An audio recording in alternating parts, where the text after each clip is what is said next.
and welcome all of you to the mains PYQ discussion by NEWAES. This is a question from the 2018 mains, and it's not a very subject specific question. It's more about safeguarding the Indian heritage rather than about any particular period or any particular lesson from art and culture. Look at the question clearly. Safeguarding the Indian art heritage is the need of the moment. Discuss. The keyword is also very loose, discuss, which gives you the flexibility to structure the answer. Now, we have tried to structure it along two fronts. First, we will talk about the why aspect, why we should safeguard. Second, we'll talk about the how aspect, how to do that. So, that's our structure. We'll start by invoking a very important keyword here because the question is about safeguarding the Indian art heritage. So, we'll say that art is embedded history. It's a very important keyword because embedded history means it is in art that you have history embedded, because if you go a little back into the modern Indian times of British in India, they said that Indians lacked a historic sense. India doesn't have history, and it is they who wanted to educate the Indians and start a tradition of history. So they were the Orientalists who did that. But Indian historians, like last year's historians, they argued it, they counter argued by saying that Indian history is embedded. If you take our art, architecture, for example, let's take the case of a stupa. In stupa, you have narrative reliefs where the Jataka stories are imbibed. And Jataka stories are tales in which the life of Buddha is ingrained. So, this is how India used to store its history. So, that's where the idea of embedded history and its connection with Indian art comes in. So I explained it because it's a technical term. So once we put this term here, the question comes into its context. Now we'll say that preserving such embedded history or art has an academic as well as cultural utility. So we'll start the question like this and then we'll move to the body part. It's a 10 marker. So we have given 6 points in the first part and 4 points in the second part. So 10 points for a 10 marker.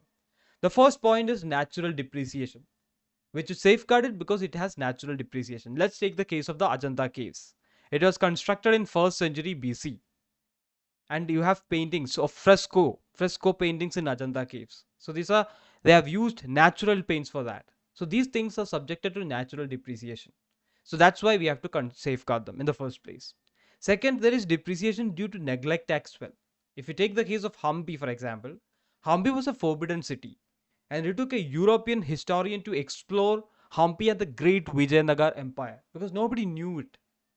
So there is an issue of depreciation due to neglect as well. So we have to safeguard that. Third is to prevent conversion, because historical sites can be converted to other uses without us even knowing that. Fourth is for the academic need. We have already talked about that here. We'll further elaborate it here. Academic needs means it will help us to reconstruct our past.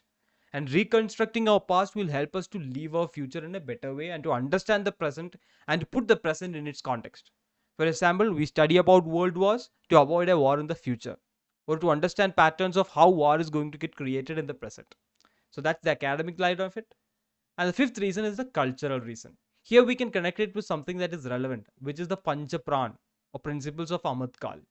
So Amatkal is the next 25 years to the Vikasit Bharat, and we have 5 core principles in it laid by Prime Minister Modi called the Panchapran. And one of them is going back to our roots. And that's where safeguarding Indian culture becomes even more relevant. This is a very relevant point in this discussion because it puts this in its proper current perspective. And finally, the point is economic utility.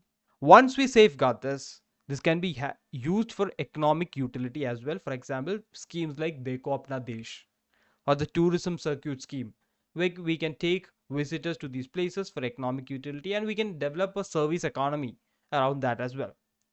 So we have brought multi-dimensional points from all aspects. We have given enough value addition as examples here. Whatever we have marked in red here, they are value additions for this question. And now we'll move to the second part, which is how to preserve them or how to safeguard them. First is about financing. Because to prevent depreciation or to restore something like this, you need proper financing. So that's the first aspect. There should be a proper budget outlay for this. Second is private participation. Because the government can do only so much. It is the private sector and the local community participation that has to come in to preserve Indian heritage, which means the heritage of the entire subcontinent. One example is the Humayun's tomb, which is jointly managed by the Archaeological Survey of India along with a private entity. So this example can be given here. Third is the modern technology. So to preserve art heritage, for example, sculptures, monuments, paintings, or even music for that matter, we need technology. We need storage space. We need to restore their sounds. We need to remaster them. So technology is very important. So innovation on that regard and using proper copyrights is very important. And that's the third point.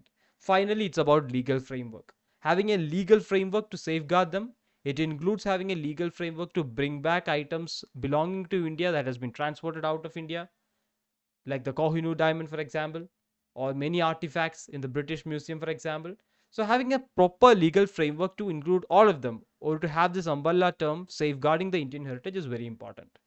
So, this is the how factor, this is the why factor, and we'll conclude this with the keyword Indian Renaissance.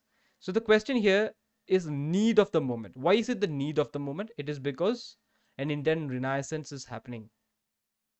So this Indian Renaissance keeps safeguarding the Indian heritage at the core of it, and that's why we have to preserve it. And hence the entire question is put in its context with the help of 10 proper points. So that's our answer.